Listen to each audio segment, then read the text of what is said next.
Hoje, 50 negros foram espancados pela polícia, mas o Brasil só quer saber da branquelinha que matou os pais.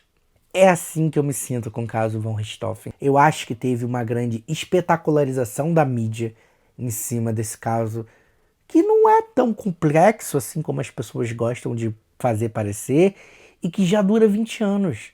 Gente, deixa a Suzane vender as artes dela no interior de São Paulo, deixa ela recomeçar a vida. A gente não fala tanto de ressocialização, né? De que as pessoas têm direito a viver a vida delas. Infelizmente, a gente está falando de um caso em que as pessoas não têm o direito ao esquecimento, não têm o direito de refazer a vida delas, e eu acho isso uma questão um pouco complicada. Mas isso são opiniões minhas sobre o caso real. Vamos falar agora sobre o filme. A Menina que Matou os Pais. A Confissão traz os bastidores da investigação do crime brutal que levou o casal Richthofen à morte. Revelando momentos cruciais sobre o assassinato, o filme desvenda o que Suzane von Richthofen, Daniel Cravinhos e Christian Cravinhos fizeram nos dias que sucederam o crime mais chocante do Brasil. Não sei o que estou dizendo, é a sinopse. Mas vamos lá. Talvez esse seja o meu filme mais favorito dessa trilogia. Porque eu acho que esse é o primeiro que tem história para contar. Como eu disse, esse é um caso muito famoso, né, que continua repercutindo depois de 20 anos do acontecido. E eu acho que a gente já viu muita coisa sobre o caso. Quem tinha televisão nos últimos 20 anos sabe muito sobre muitas coisas. Então, os dois primeiros filmes, né, que foram lançados em conjunto, eles se baseavam na ideia de você ter esses dois pontos de vista sobre uma mesma cena. E era isso que tornava interessante. Se você visse só um filme, a coisa ficava um pouco enfraquecida. A experiência fazia sentido se você visse os dois juntos. Mas ele também não trazia nada de novo.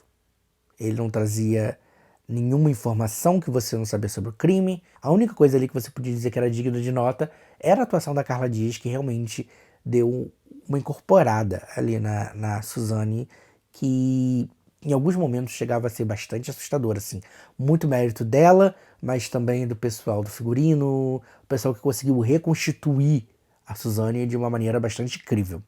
Só que esse filme aqui é diferente. A gente tem uma proposta de um filme policial que mostra a investigação da polícia de São Paulo para tentar desvendar o que aconteceu naquela noite.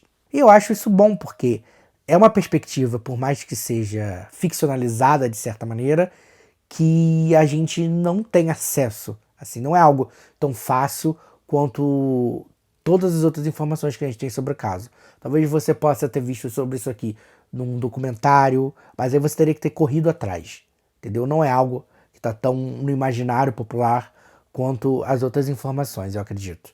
Só que isso traz os ônus e os bônus. Novamente, a Carla Dias está fisicamente entregue a esse papel.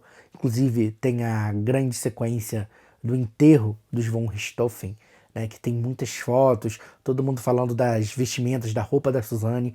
E esse filme consegue reconstituir isso com uma precisão que chega a assustar um pouco. Se você vê as imagens daquela época, vê as imagens de 2002 e compara com as do filme, realmente dá aquela sensação de, meu Deus. Mas eu acho que esse filme tem um problema, que ele não consegue estabelecer pra gente, traduzir em imagens quem eram psicologicamente a Suzane von Richthofen e os irmãos Cravinhos.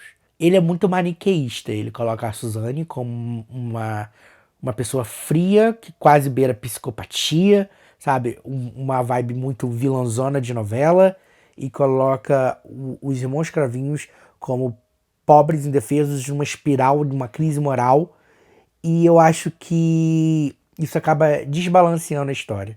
E essa falta de equilíbrio também reflete nas atuações. Não porque os atores estão ruins. Eu acho que a direção desses atores que não estava tão legal assim. Porque, principalmente a Carla Dias e o Alan Souza Lima, que interpreta o Christian Cravinhos, eles estão muito descambados por exagero.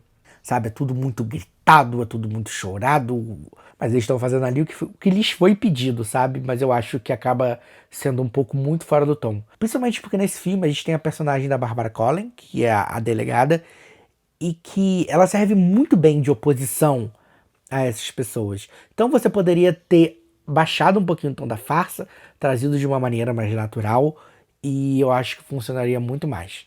Falando um pouquinho desse tom de farsa, a gente tem esse filme novamente a tal da estética do videoclipe que a gente tinha nos filmes anteriores.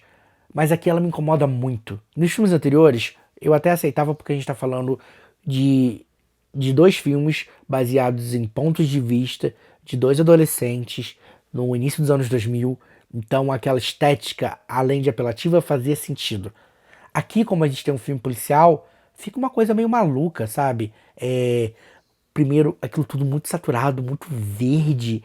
A gente tem aquela edição, né, que acelera um pouco as cenas, com vários cortes secos, sabe? Eu me senti assistindo um filme da franquia Jogos Mortais e não um filme da Suzanne von Richthofen. Isso foi um problema pra mim muitas vezes. E aí eu acho que por o filme não conseguir fazer esse estabelecimento psicológico desses três personagens, que eu acho que deveria ser o essencial para essa história, a gente entender por que, as motivações, né, o lugar onde eles estavam ali, ele tenta buscar muito essas referências visuais para te levar para dentro da história. Então tem essa cena do enterro, que é muito precisa, tem a cena deles sendo apresentados para a polícia como os culpados, que tem lá o brasão da Polícia de São Paulo no fundo, e aquela cena também é muito marcada no imaginário brasileiro, né? O brasão da polícia no fundo, a Suzane com o cabelo no rosto, o Christian sem camisa. Então o filme consegue traduzir imageticamente isso de uma maneira legal. Mas essa estética do videoclipe, principalmente na parte final do filme, meio que tira o charme, meio que tira. Até prejudica o ritmo da história que a gente está tentando acompanhar. Agora, precisava dos três filmes? Não. Assistir os três filmes traz uma experiência completa? Também não. Eles fizeram isso de uma maneira em que você consegue assistir um filme e não ficar tão satisfeito. Você assistindo os dois filmes de dois pontos de vista, você tem uma experiência que faz sentido. E esse terceiro filme, ele meio que não entra nessa experiência. Mas se você juntar os três, talvez você tenha um panorama do caso, mas você não tem informações novas, informações precisas, e ainda falta alguns pedaços que podem ser reconstituídos, se eles quiserem, num quarto filme sobre o julgamento. Porque nos dois filmes que mostram os pontos de vista da Suzane e do Daniel, a gente tem algum vislumbre desse julgamento, mas também não é muito. Você pode gerar um filme de tribunal sobre isso.